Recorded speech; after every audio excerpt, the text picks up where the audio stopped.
Okay, everyone, thank you so much for being here. Again, my name is Trixie, and I am the Associate Director here at Diversity Abroad. And welcome and thank you for joining us on this webinar called How to Go Global this summer. I'm joined by some colleagues who will introduce themselves shortly. But before we officially begin our presentation today, I just wanted to go through some housekeeping items, just so you all are familiar with the GoToWebinar tool that we're using and that you know how to fully take advantage of all of the different things that you can do to interact with us here during today's webinar. So we are recording the webinar, so in case you missed something or you want to come back to something that we discussed or shared, you'll have access to the recording since you have RSVP'd and you are joining us. As far as the tool itself goes, you do have the opportunity to ask us questions at any time. So you can feel free to go in and type any questions if you wanted to inquire about something specific. And you also have the option to sort of raise your hand. So you have a little hand icon. If you want to click that now just to test it out, just to see what that does, just lets us know is, as we sort of take verbal polls and ask you about your interest or where you might be going, you have the option to participate in our discussion in that manner as well. So with that, I'm just excited again to welcome you here. We're going to start by just introducing you to each of our speakers in today's panel. And I'll start with myself, of course. My name is Trixie, like I mentioned. I am the Associate Director at Diversity Abroad. And that means that any of our student resources that we have, so hopefully you all are listening and are familiar with diversityabroad.com. That's our website where you can access all kinds of free resources, how-to guides. You can find different opportunities overseas. You can apply for one of our scholarships, of course. And you can connect to different community members through our online forum, or even listen or read, rather, student alumni stories. So if you're just curious to know what it's like to go abroad and you want to hear directly from other people who've already had that experience, we have those kinds of resources and more on our website. And so I'm just going to pass it off to my colleagues so that they can also take a few moments to introduce themselves to you before I jump into telling you a little bit more broadly about what Diversity Abroad is, in case this is your first time joining us for a webinar or program like this.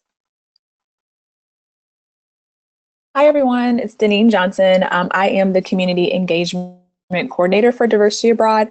I oversee one of our large outreach initiatives called the Passport Tour. So some of you may have seen me on your campuses in this past year, as I've been attending study abroad fairs, hosting info tables or info sessions, and then just outreaching to, again, students, faculty, and staff on various college campuses across the nation. In addition to outreaching on campuses, as my title mentions, community engagement also includes our online website as well, so connecting students to resources there, and also engaging students while using our social media platforms. So that's just a little bit about me, and I'll pass it over to Neil to introduce himself. Hi, I'm Neil McKinney. I'm the Assistant Director of Off-Campus Programs at DePauw University. I am a graduate of DePauw and have been in study abroad for the past 2 years, and I've gotten a chance to do a lot of good work with Diversity Abroad, and Trixie and Deneen invited me to give some insights on this webinar, so I'm really excited to have the opportunity to talk to all of you. So yeah, that's me. Excellent. Thanks, Neil and Deneen. So just to kick us off, I wanted to give you guys a little overview of Diversity Abroad. And so if you can take a moment, if you're at your computer, to click on the hand icon, to raise your hand if you've heard about Diversity Abroad before this webinar. And if you haven't, that's okay. Okay. So it looks like some of you are familiar with us. You can go ahead and lower your hand if you'd like. So just a quick preview, if this is your first time working with us, or not working with us, but hearing about us, welcome, welcome. So Diversity Abroad has been around for a little over 10 years now. It started as a student website, diversityabroad.com, and it's really intended to be an online community, a space for students who are underrepresented or who typically do not go abroad. So obviously what that means might vary depending on the institution and the school that you attend, But broadly speaking, of course, it refers to a lot of students that are from racially, ethnically diverse backgrounds, religious minority backgrounds, LGBTQ backgrounds. So the way that we define diversity really it reflects a lot of the students who we are not seeing go abroad. And we'll talk a little bit about what that means in a few slides later. But with that, Diversity Abroad, again, we are a student website. This is a screenshot of what our homepage looks like. So if you've never been, you're obviously welcome to join. It's free to join and to have full access to all of our resources. And we also have, in addition to our student website, a professional portal as well. So if you are not a student perhaps and you're listening and you are a professional or you work with a study abroad office at your school, we have opportunities for professionals in the field to learn how to support diverse students as they pursue opportunities overseas. So we can all acknowledge, without having to have gone abroad before, that no two experiences in a specific country will be the same. And so how do our identities impact those experiences? And so not only do we want to provide students with some of the tools to better prepare for that, but then also support the professionals as they advise the students with what to expect when they're going overseas. So that's really just a brief overview. You're obviously welcome to ask us any questions after the webinar wraps up. If you have anything that you are curious about that you'd want to ask us. And so there is a Q&A section at the end of this webinar, but you're welcome to type in your questions at any time. So with that, I just want to pass it off to my colleague, Deneen, and she'll introduce you to what today's webinar is about and our theme about what it might mean to go global. Thank you, Trixie. So again, we titled this webinar, How to Go Global This Summer. So we want to jump right into it and just identify what it means to go global. So first thing, to go global means to pursue an international or a global education experience. So whether that means that you are wanting to study abroad, maybe you want to intern abroad, maybe you're considering volunteering or service learning. You could also be pursuing graduate school abroad. Any of those are considered international and or global education experiences. And by means of those experiences, again, you're going to gain skills, valuable skills that are helpful for you as you pursue career opportunities, but also they're beneficial because they help you to develop a mindset of being a global citizen. So those are two examples of why it's beneficial to, again, go global, what it means. And then having the ability to excel in an increasingly global society. As we know, with the increase of technology and media, we're learning more and more about our peers even abroad. So having access to information and having access to others around us gives us more information about others too. So being able to connect and to have the knowledge needed to be a global citizen by pursuing some of these international education opportunities allows you to, again, personally grow, develop in some skills, and overall it encompasses the meaning of what it means to go global. Absolutely. Thank you, Deneen, for going through that. So now that we have a little bit of context about what we mean when we say we want you to try to be global this summer, we're going to walk you through what you can do if perhaps you don't have plans set already, and that's totally okay. So if you're tuning in and you aren't planning to go abroad this summer or even this fall, but maybe you've thought about it, this next section is going to be a great review of how you can really maximize your summer. And then later on, we'll also go over how you can still go global even as you prepare for your program overseas. So if you are in fact going abroad, we have some tips and tricks that we're excited to share with you. So just stay tuned for that. But hopefully all of this information will be useful for you no matter how you are or where you are in that study abroad process. So to get us started, let's just start from the very beginning of why you should go abroad. If you are tuning in, and again, you are that student that hasn't have something lined up yet, that's totally okay. it's very, very exciting to have experiences overseas for a myriad of reasons. So we're just going to walk you through what some of those are, and why and how it really makes you stand out as a leader on your campus. So it really sets yourself apart. When we talked earlier about who is underrepresented in study abroad, we weren't really throwing in statistics to support that, but there are statistics that show that of the number of students going overseas, it represents maybe 1 to 2% of total undergraduates enrolled in college in the United States. So 1 to 2% of students is not a lot at all. So when you have an experience when you're in another country, whether it's studying or interning abroad, it really does set you apart, regardless of which field or professional field you might be pursuing in the future when you graduate. In terms of personal and professional growth, we'll talk in the next slide a little bit about some of the skills that you develop when you have international experiences, but it really provides you an opportunity to grow in ways that you wouldn't necessarily if you stayed at campus or at home. So for many of us, going to a school out of state even is sometimes a huge, huge change, and it's not always something that we are seeking out.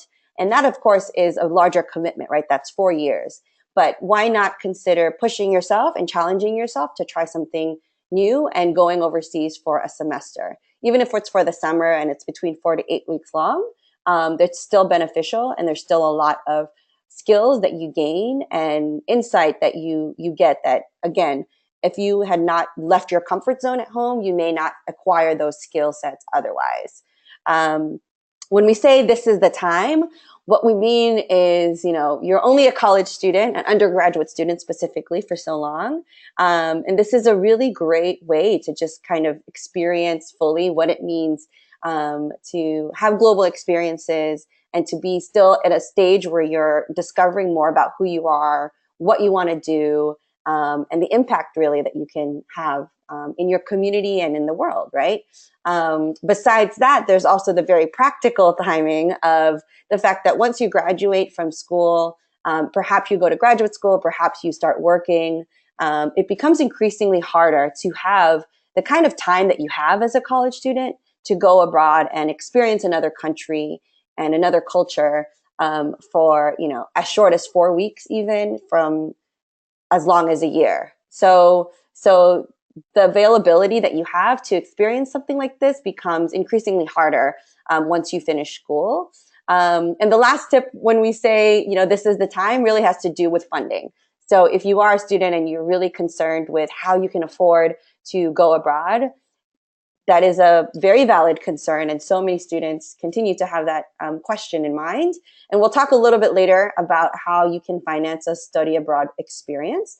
But really, when you're in college and you have access to your financial aid package, which can often apply to your study abroad program, you also have that many more opportunities to apply for scholarships and funds that will really support your efforts to go overseas. So some of those scholarships they do exist after you graduate, but they're much more plentiful while you're still in school.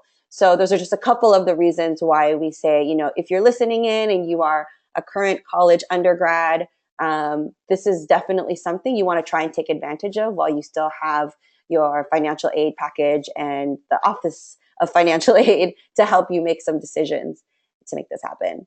Last but not least, why we say you should go abroad, you can explore international aspects of your major.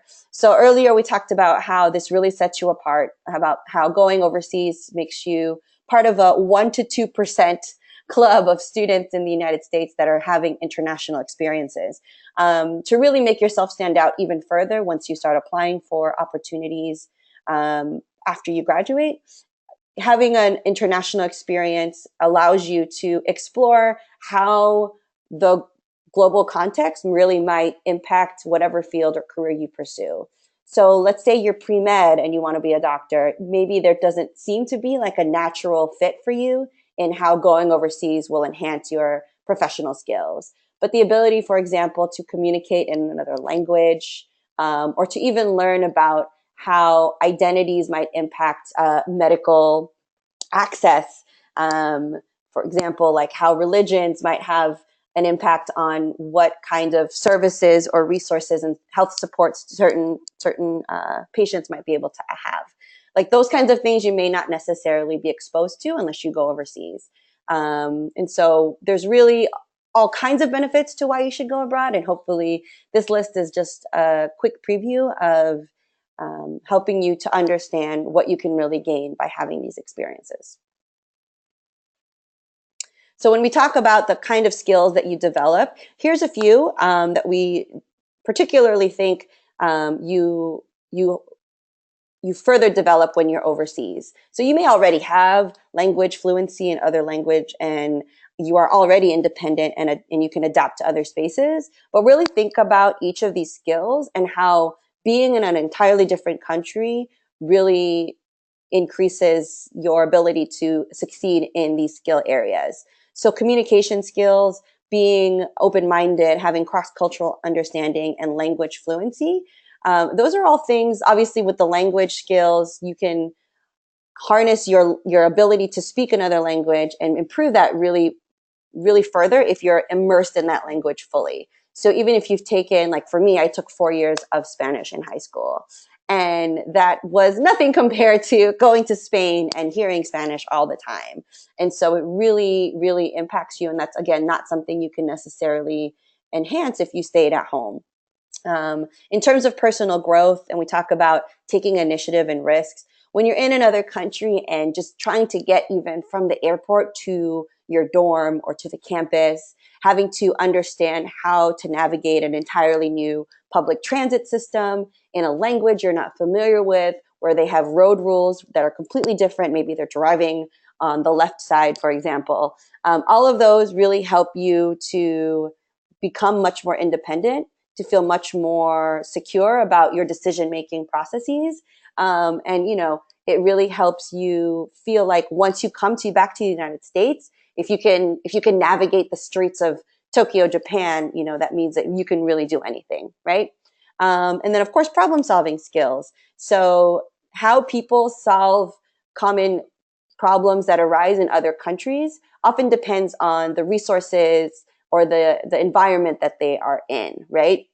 And so think about that. Think about what you're used to having and how you solve problems. And if you didn't have some of those things accessible to you, how would that problem get solved? And so by being in another country, you become much more creative. You become much more strategic about how to resolve certain issues that maybe you're already familiar with, but also maybe just challenges you to think about a problem differently.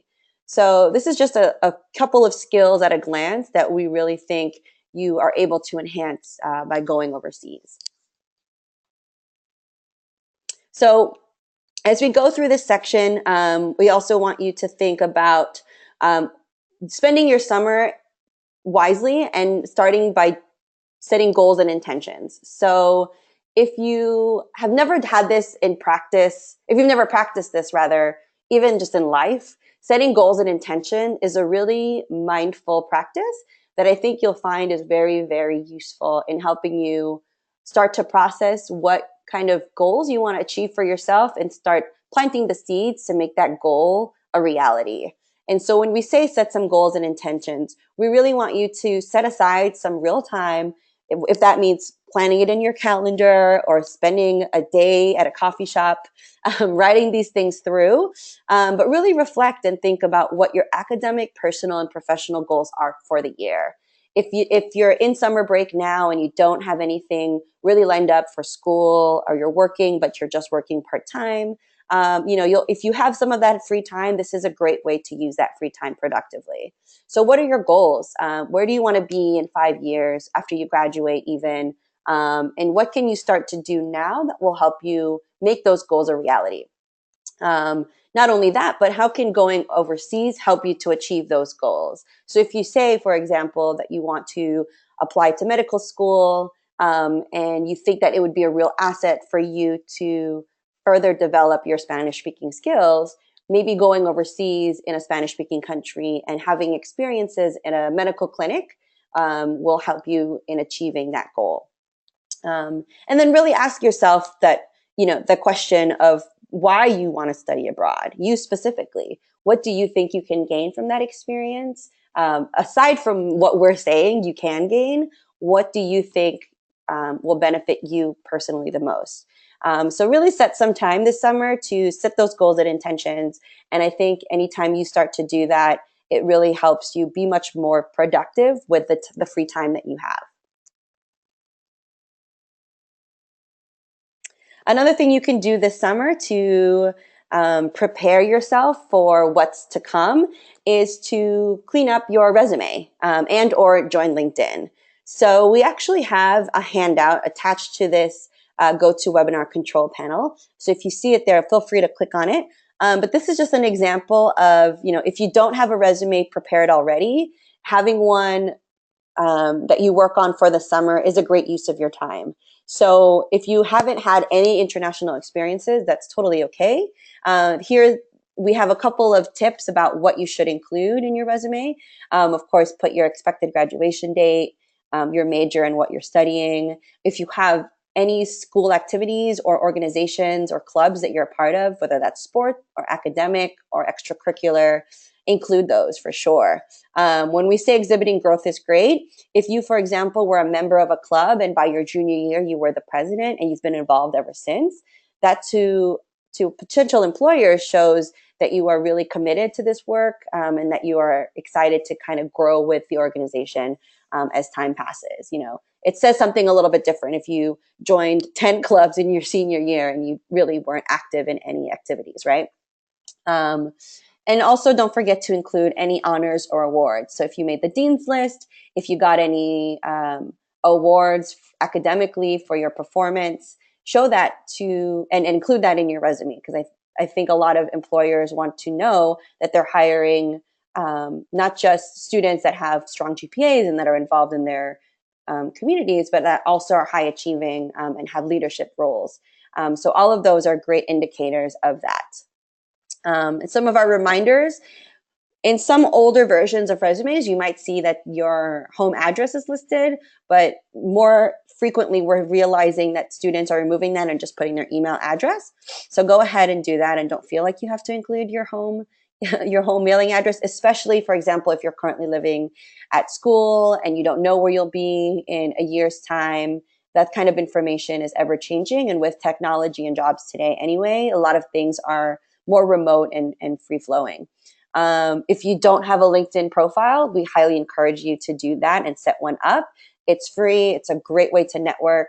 And it's a great way to set up informational interviews even with people that are either working at companies that you'd want to work at or in fields that you want to enter. We always say, of course, be sure that you list your most recent jobs or experiences at the top of your resume. Choose a font that isn't teeny tiny, and do your best to keep the resume at one page. So again, of course, you have a ton of experience, and that's great, but make sure that you are mindful that one page minimum. Keep in mind that some of the positions or opportunities you're applying for are getting hundreds of applications. So they really want to be able to know a little bit more about you at a glance. And sometimes more than one page is just even not they probably won't even look at the second page sometimes, right? So just keep those kinds of tidbits in mind. And again, we have a handout attached, so feel free to check out an example and make sure that you finish the summer. If you set one of your goals as preparing your resume, maybe one of those can be to have that completed by the time the summer wraps up. So I'm going to pass it off to my colleague, Neil, who will now talk to you more concretely about funding and how you can spend the summer researching opportunities to go abroad. Sure. So summer is a great time to really sort of plan out and start thinking about financially how you're going to finance your off-campus study and study abroad opportunities. And so there are a lot of really great resources that are out there, and especially during the summer, depending on the institution, some institutions do definitely have summer programs, then they may be busy then. But in my case, we don't have summer. And so here in my study abroad office, I have a lot of time to be able to be available to students to support them and helping them with preparing applications. And so, definitely use the summer to your advantage in terms of looking ahead to see about some of these opportunities. So the Gilman Scholarship is one of the most well-known. If you are a Pell recipient, you can receive up to $5,000 for off-campus study. And it's a very competitive process, and they have various cycles for fall, spring, and summer. But again, you want to look ahead and think about like, okay, well, if I'm going to go abroad next spring, then I need to start getting myself ready to apply this fall for the Gilman Scholarship. FEA, the Fund for Education Abroad, also has additional funds, particularly for various identity groups that are very important to make sure that you look into. Diversity Abroad also has a lot of really great scholarships and opportunities, particularly like being a blogger for them and capturing photos. Any amount of money that you can find out there is really helpful. So definitely think about, obviously there are the bigger scholarships out there, but there are other things like identity-based funds. So if you do a Google search for what are scholarships available for being a first generation student, there's a lot that's out there. So don't only limit yourself to study abroad scholarships because there are a lot of resources that are out there.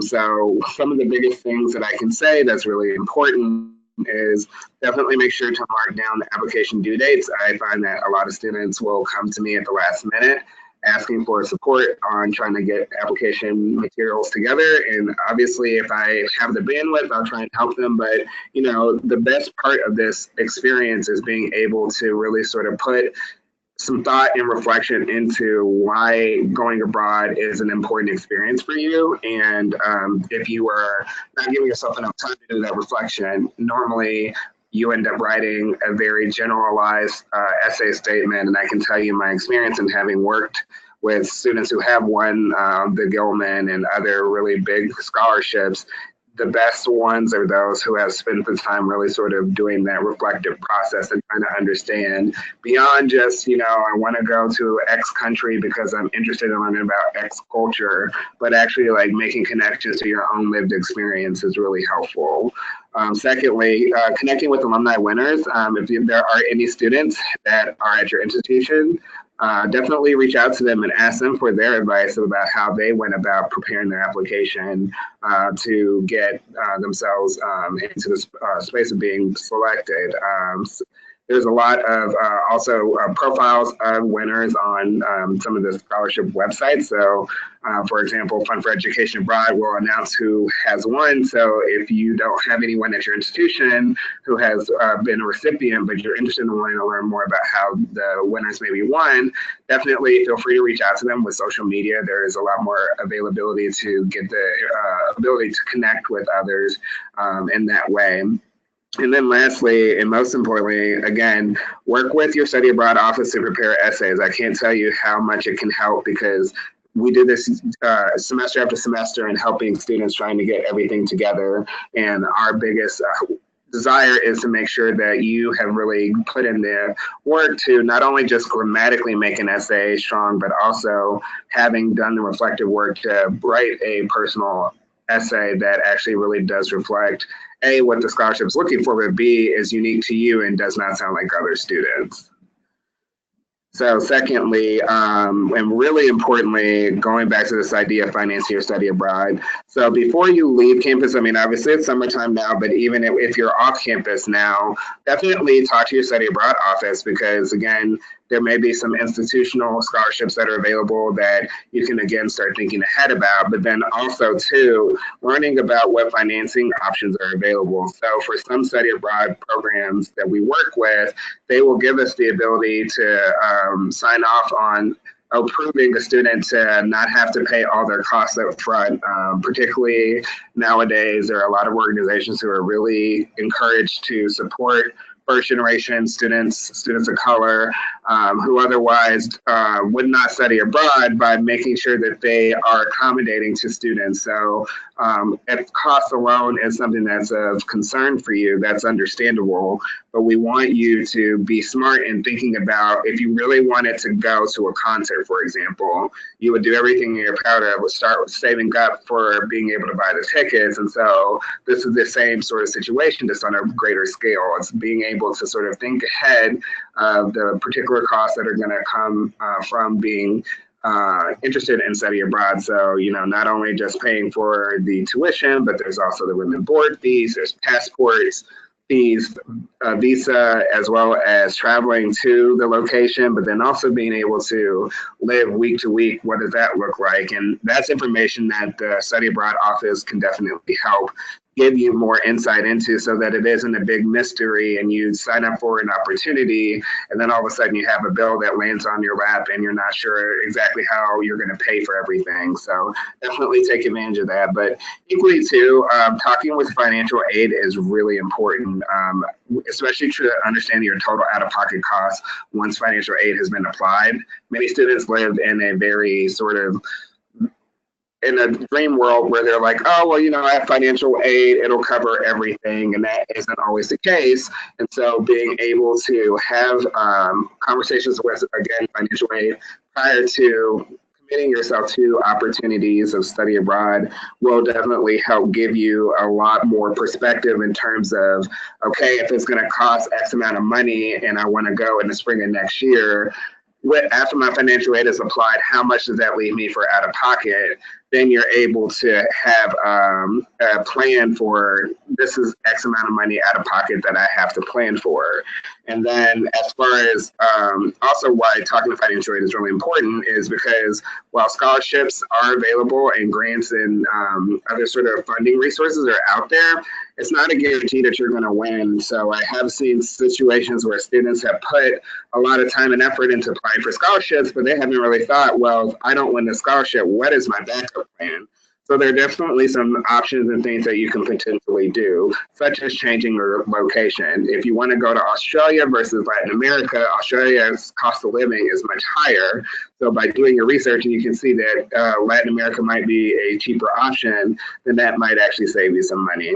Another thing that you may be able to do is, if you're really interested in studying abroad, but you want to go in the fall and it's summertime now, time-wise, you're not giving yourself a lot of time to be able to financially plan to be the most successful with securing all the money that you need. So maybe you should decide to go in the spring or defer for another year and go in the following year, so that, again, you have enough time to really plan.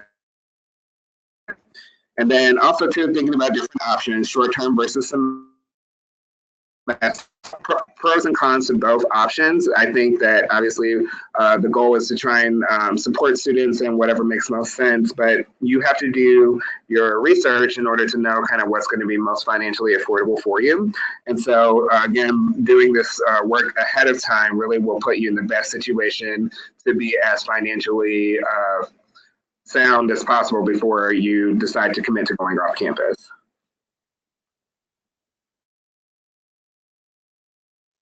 Thanks, Neil, for all of those really, really useful tips. This next section, I'm going to just have a couple of tips for students who are about to study abroad this summer, and perhaps even in the fall. This information can apply to you as well. But we just really want to make sure that if you're tuning in and you are just in the final stages of getting ready to go abroad, we have a couple of tips for what you can do before you go and once you're in country to be prepared for even upon your return, and applying what you've learned in resumes, as we discussed earlier, potential job interviews and things like that. So what are some things you can do now before you take off? Of course, as Neil went through extensively in the last section, checking your financial aid package will just let you know what kind of funds you have available to you. It's not always the case that you have financial aid funding over the summer. Sometimes you have to petition for it. But regardless of when you're going abroad, you want to just make sure that you are familiar with where those funds are coming from for which semesters they are distributed, and the best and what you really have available to you over the summer. Your packing list, I'm sure this is something that if you are enrolled in a program, you've gotten some kind of a packing list from your program organizer, provider, supervisors. So double check that list. And one of the things that we just always tell students to be mindful of is having culturally appropriate dress packed as well. So in some countries, of course, it's expected that women are fully covered, for example, if they walk into sacred spaces like churches or mosques and things like that. So if you go to a country where you know that's going to be a large part of what you do when you travel and you go sightseeing, make sure you have some things that you can readily put on, maybe that are light with travel and that aren't heavy, so that if it is summer somewhere in terms of like the heat and you want to be fully covered and be respectful still, you have some options. With that, our third reminder for students before they go abroad is just make sure that you have anything phone or finance related sort of squared away. So if you have a credit card, for example, and you swipe it when you're overseas in Japan, Australia, Brazil, your credit card company, if they don't know that you're going there, they might just cancel your card or cut it off because they think it's a fraudulent charge. So those kinds of things, even with your cell phone, you just want to let those companies know ahead of time, like, hey, that those charges are going to be coming from me. That's me overseas. So please don't cut off my card or, close out my accounts, because otherwise, how would you access funding, right? And one of my favorite tidbits as well when it comes to this is, if you can, some big cities, depending on where you are, you can go to your bank, like larger branches will have international funds for some of the bigger countries. So for example, they'll have euros and British pounds. And so if you're going to certain countries, you can go to those banks ahead of time and get currency, so that at least when you land in country, you have some of that right away in case you have to go and get a cab or something else like that. You can also always go through the airport and have that cash ready. But it's always nice, at least for me, I like to have some of the local currency before I leave the airport, especially if I'm going to someplace that's a little off the beaten path, a little more rural, and maybe it doesn't have big cities and money exchange places available. Of course, you also want to make sure that you have your hygiene and health and medical necessities all squared away. More often than not, you are advised to go to get your immunizations for the destination you're going to, but also make sure that, if you use contacts, for example, that you have enough contact solution and contacts to last you for your time abroad. Or if you have any other prescriptions that you take, you want to make sure that you have enough to hold you over, but also that you are bringing in some prescription drugs that are allowed into that country. So you always just want to make sure your doctor will be able to check and tell you. You can also check the State Department's website for what is available for you to bring into certain countries. So you just want to make sure that all of those things are squared away. When we say pack a journal, that's obviously for something that you can do in country. Of course, with laptops and everything like that, you can start typing out blogs that way as well. But the nice thing about a journal is that you can write from anywhere. So if you're in the middle of a museum or you're on a backpacking trip, you can whip that out and start writing some memorable moments.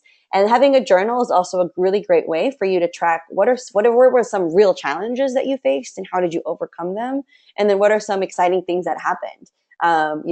When you come back from going overseas and people ask you, so how was it? That's one question that you will frequently get.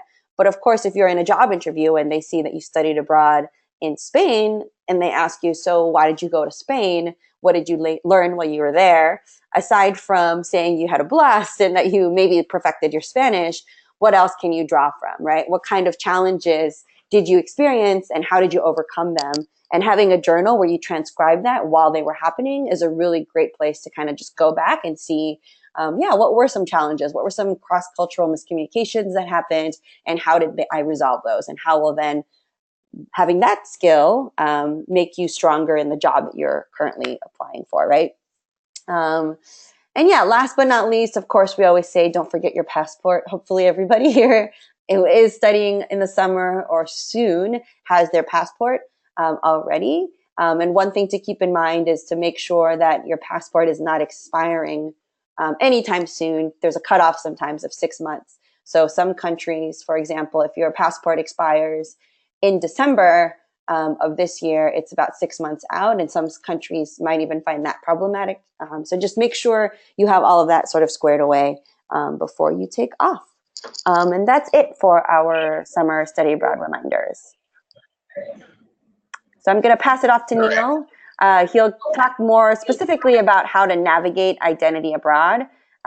So if you are familiar with our organization, of course, we want to know that all students of all identities have access to going overseas. And this following section is just a couple of things to think about as you go to another country.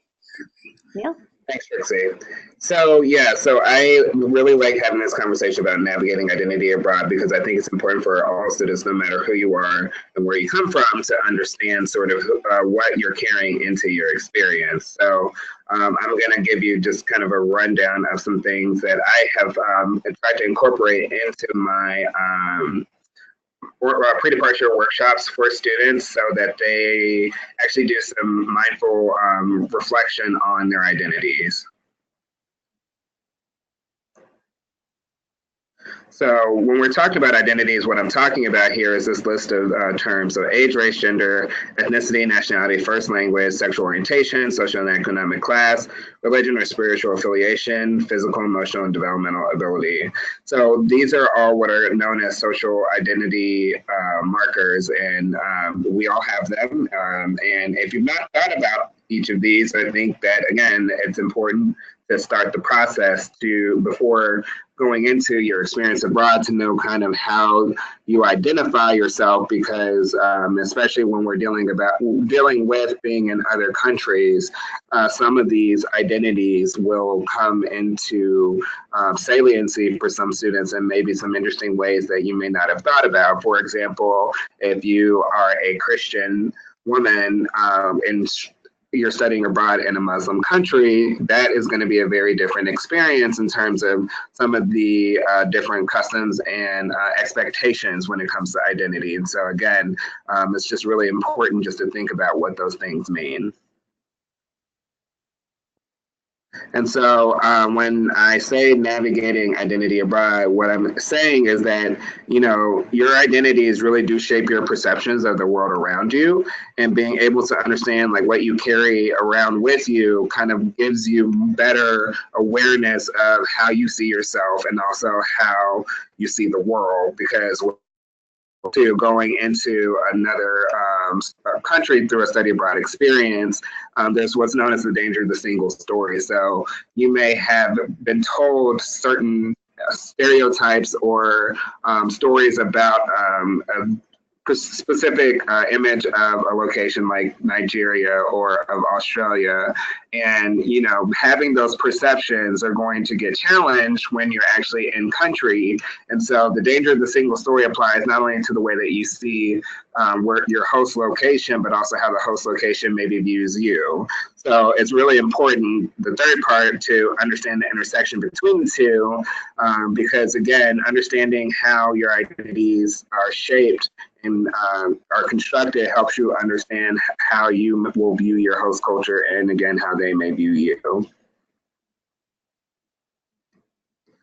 So why this matters is particularly because we are Americans, our behavior abroad precedes us. And so the being from the US and having the American privileged persona is going to impact your experience. And even for the most socially aware student, you will find yourself in situations where you may be asked questions, particularly given this particular political climate, about sort of your perceptions of President Trump and how it is that he was elected. And even if you're not the most political person, you may not think that any of that really matters to you.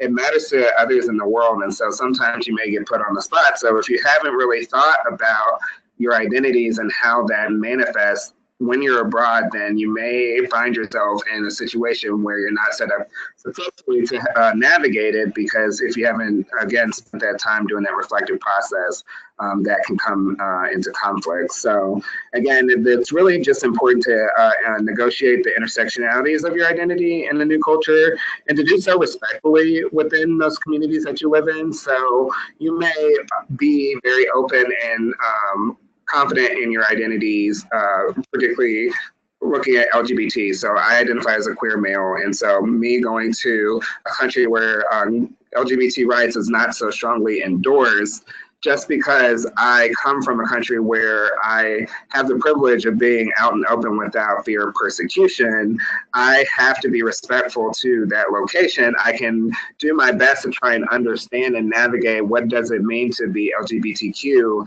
in another country, but I shouldn't go in with the expectation, like, I'm going to bring democracy and liberty of LGBT rights to this country because there's a history and a context that precedes you. And no matter how much time you spend abroad, whether it's a couple weeks or even a year, you, at the end of that experience, still go home. And so there's a impact that may be very detrimental to the places that you go. So again, just being mindful of understanding how your identities will intersect with the new host culture is really important. So just the best thing to do is really just do your research and understanding what the customs are, and also what are some important support resources in communities. And Diversity Abroad has a lot of great resources that I would definitely recommend that you look into for that.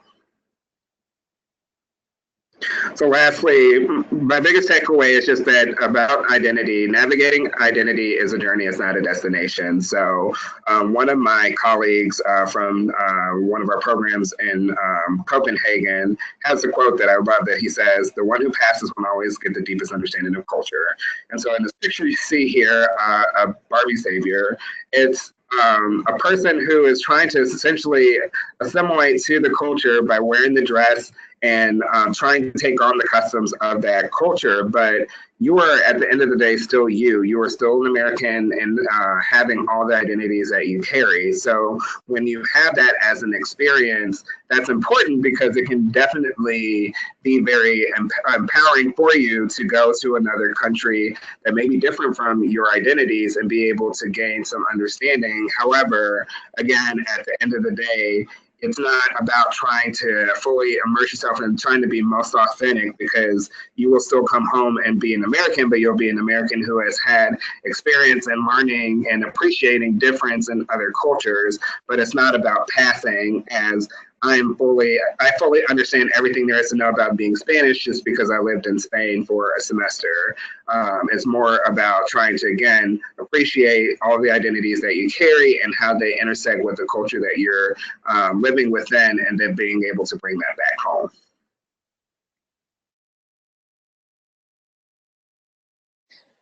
So now we're going to talk a little bit about going global while you're at home. So we discussed for students who are pursuing study abroad opportunities this summer, you got a few tips for preparing for that journey. For students who are seeking study abroad opportunities in the future, you also receive some information that will help you starting to set goals and research.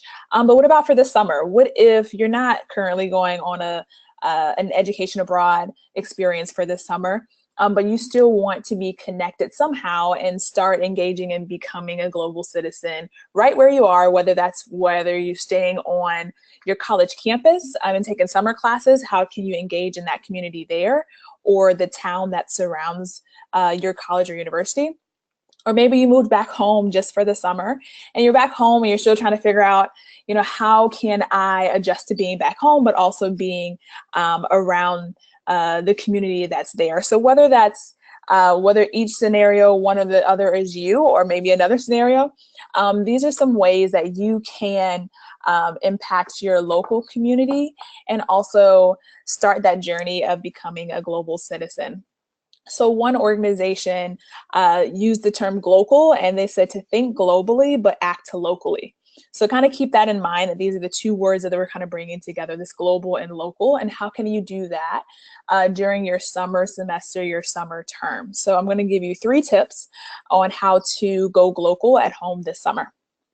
wherever home may be for you. Maybe it's on campus or back home with a family or a friend. So number one is to learn a new language.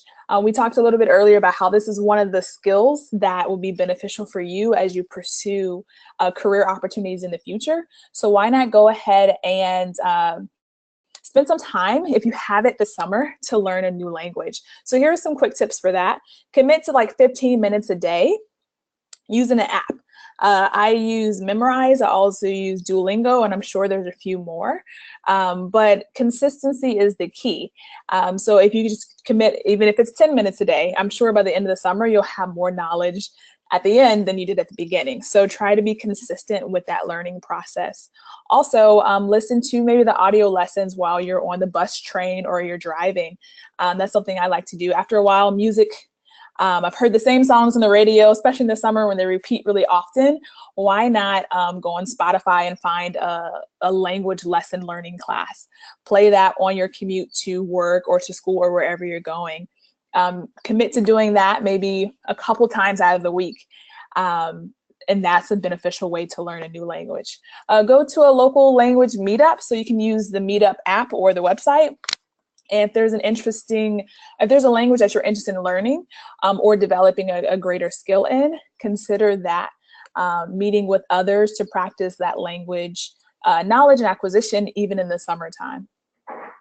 Another idea is to utilize the local library and their resources. Now, I may be a little biased because my mom's a librarian, so I love the library, but they have a lot of free resources. So go get your library card, whether it's you want to check out an actual book to learn a language. There's also apps and resources that you can download on your phone that are free through the library system that I've also used to learn a language. So what I tell students is don't sleep on the library. There's a lot of resources there for you. And while we're talking about the library, you can see if they offer a language course. Some communities do offer language courses for free or for a minimal price at the library. You can volunteer with I think it's a TESOL or ESOL class, even in my community. You can go, maybe English is not your first language and you want to go and enhance that skill as well. I know local libraries do offer free classes for that. Or if English is your first language, but you want to learn another language, maybe you can go and volunteer with that specific class in that community. So that'd be a good idea. Other things that you can do is read a book in another language.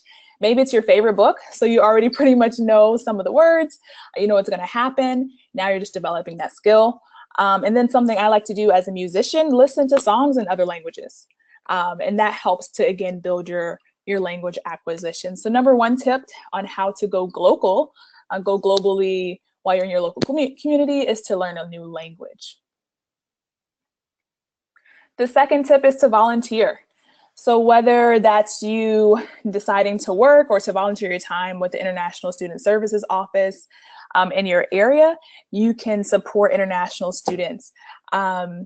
I know that at my institution, there's opportunities to, I believe in the first couple of weeks, or institution I used to work out, in the first couple of weeks, you have the opportunity to mentor international students, show them around town, help them get acclimated and adjusted to the new environment, the new culture. And so that's a great opportunity for you to do even in the summer, or even language assistance as well. I know some institutions offer language immersion classes during the summer so that students are prepared during the fall, and that may be a good opportunity for you to volunteer in that capacity. Also, volunteering at neighboring colleges and universities. Again, you may go to a small institution which may have a small international student services office, but maybe a neighboring institution down the street is larger and has a need for a lot more volunteers. So don't just limit your vision to just something that you see right in front of you, just your institution. Outreach and look and see in your community if there needs to be more assistance, because there may be opportunities even outside of your comfort zone. So for example, you could potentially help international students move into the housing areas, or just help students in general move in. And you'll learn that students come from all different cultures and backgrounds, and that would be a good opportunity for you. So when thinking about volunteering, think big picture. And again, diversity includes all of us all of the time. So you're going to get an opportunity to learn about different cultures just by volunteering in the community. So that's the second tip. And the third one is to attend events in your community. So I want to challenge you to attend a cultural or informational event in spaces where you maybe typically don't hang around those spaces, or communities that you're not as familiar with, or you want to learn a little bit more about, whether it's heritage seeking, or maybe you have a really good friend who identifies with a specific culture identity that varies from yours. So give yourself that opportunity to attend an event and learn about a different culture. So I've listed a few flyers that I found just by Googling online.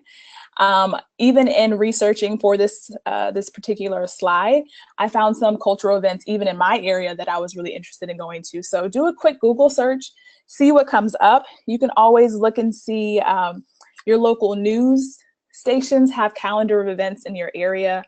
I know, again, like I said, you can do a quick Google search, but your convention or visitors bureau, the people who market your area, they also have a calendar of events. So just see what's going on in your community and what you can potentially be involved in. And that may include a town hall discussion, which town hall discussions are typically on maybe social events that are happening globally, and how they impact your local community. So those are also very good opportunities for you to engage in discussions, possibly with people who have differing opinions from you. But it's a good opportunity, again, to learn about a different perspective and to expand your mind just a bit so that you can transform into this global leader, again, even while you're here preparing for a study abroad experience in the future. So those are the 3 tips: learning a new language, volunteering, whether it's with international students or just volunteering in the community. Again, by default, you're probably going to learn or meet someone else outside of your culture. And then the third one is to attend some kind of cultural events, whether it's a multicultural heritage festival or a town hall discussion in your community. So again, pursue those opportunities while you have the time this summer. So some of the next steps are, as we wrap up this How to Go Global This Summer webinar, I'm going to leave you with the top 5 tips that are kind of just an overview of what we talked about for the last 45 minutes or so. Number 1 tip is don't hesitate, the time is now. Again, your students, you have access to resources, financial aid officers, study abroad office, the career services office, and then also like housing offices, even their RAs are good source of information for you.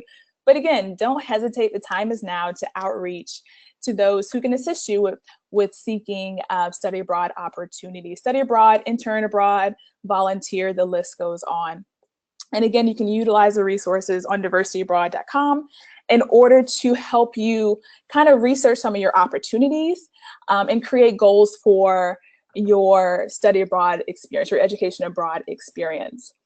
And then the third tip, so that was the second one. The third tip is to upgrade your personal brand. So just a reminder, spend this time now to update your resume, your LinkedIn account, or any other social media platforms that you're utilizing.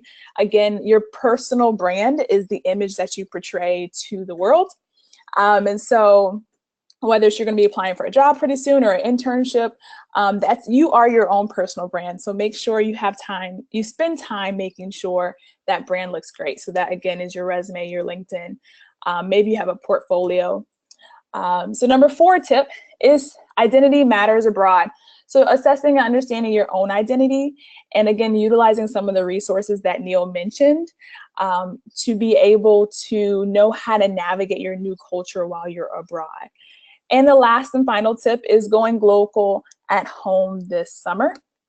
Ensure that you do get outside of your comfort zone just a little bit. And again, I know sometimes it seems like, oh man, I'm just back home, or it's summer and campus is dead and we have all these excuses, but keep in mind there's a lot going on in your community. And so there's different ways to engage in conversations and learn about a new culture, even in your local community.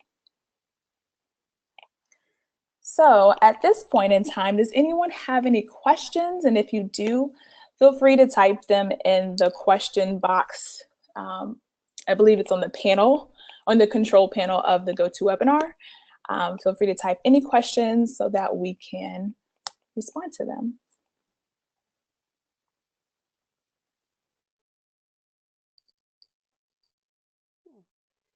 I don't see any questions coming in, but thank you, Deneen and Neil, for your respective contributions during this webinar.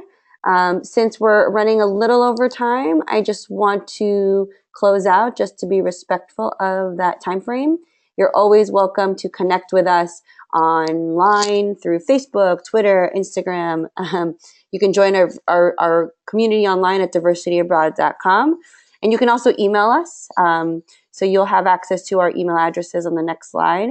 So if you have any questions about any of the content that we discussed today, any of the tips that we shared, any of the resources that we cited, don't forget there is a resume sample attached in this webinar panel. So you have access to that as well. So yeah, thank you so much to everybody who has tuned in. We'll put up our contact details in a few minutes. Oh, actually, it looks like there's a question that came in. Oh yeah, thank you, Brittany, for joining us. All right, if that's it for us, thank you again, and you'll all receive a copy of this recording shortly. Take care, everyone, and please stay in touch with us through email or social media as well. Take care. Thank you.